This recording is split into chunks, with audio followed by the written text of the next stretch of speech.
You're listening to an Airwave Media Podcast. Feel like who art Ed? We'll try to slice it. Who art it? Mr. Wood art Ed me. Good. Either way, it's ambiguous. It works on so many levels. I know. That's off to a great start. Welcome to Who Arted, where we explore visual arts in an audio medium. I'm your host, Kyle Wood, and remember, you can see the work we're talking about each week in the cover art if you're listening on Amazon Music, Spotify, or one of the other apps that supports that feature. This week's Fun Fact Friday, I'm going to be honest, it's not such a fun fact. This one's kind of a downer, but it is an interesting story. So the other day, one of my students asked me what would happen if he drank paint. He was joking, but it reminded me of the story of women who sometimes played around painting themselves, but regularly ingested microscopic bits of paint with devastating consequences. Like I said, this isn't so much of a fun fact, but it's October and this story is haunting. From 1917 to 1926, there was an advancement in science leading to the creation of new luminous paints. These new paints were particularly helpful with the US military in making watches that would be visible even at night. The company called these watches Undark. I can only imagine how many hours the marketing department debated before coming up with such a brilliant name. It lights up. It's Undark. Genius. Unfortunately, the watch didn't quite live up to that name.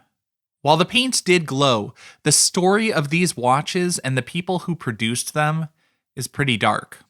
I've talked about killer wallpaper and pigments derived from lead and arsenic, but I think the story of the Radium Girls is the most horrifying. Starting in 1917, the US Radium Corporation hired a bunch of young women to paint watch faces with radium-based paints that would glow in the dark. For these young women, it seemed like a great job. They were paid about 3 times what the average working woman was getting at that time. They got to work with this cool new material that glowed like something from science fiction, and the job was relatively easy.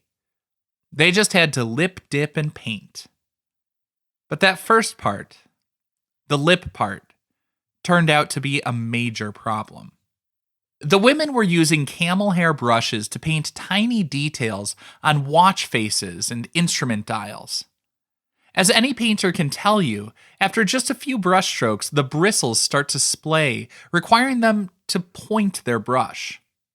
The women working for the US Radium Corporation and a few rival companies of that day, they were told to use their mouths to point the brush.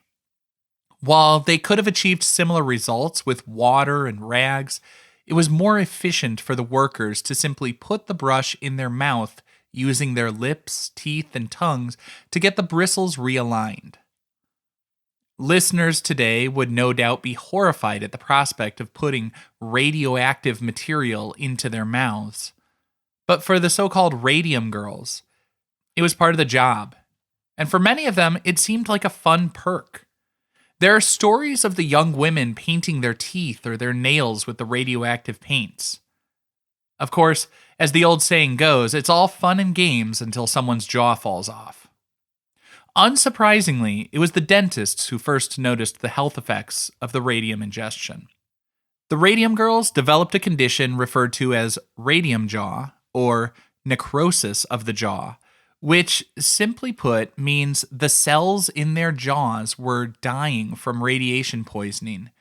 And along with that, their teeth fell out and bones would become distorted due to tumors, or even they might be left with holes in their jawbones. If you're thinking this was a tragedy, but back then radium was new and people just didn't know any better, I'm sorry to say that's only partially true. This was relatively new technology that was not fully understood by the end users, but the people in charge most certainly understood the danger. The danger of radium had been known. The bosses and scientists kept their distance and used leaded shields to protect themselves from radiation, while simultaneously telling the women that the material was perfectly safe. When the first case came out of Orange, New Jersey, A factory using the same materials and methods in Ottawa, Illinois, told their employees that the women of New Jersey were sick from a virus that had been going around.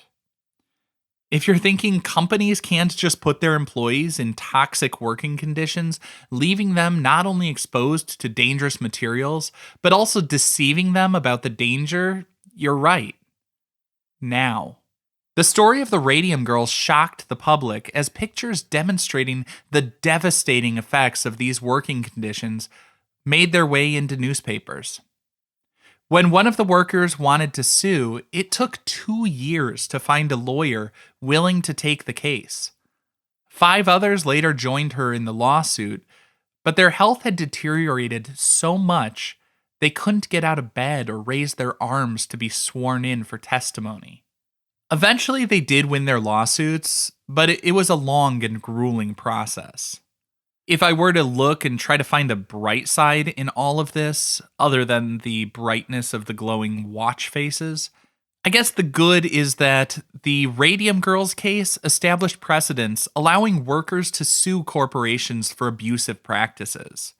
And safety standards for industrial workers started improving dramatically in the years that followed. Now, if you learn nothing else from me, always remember, paint your paper, paint your canvas, but don't paint inside your mouth.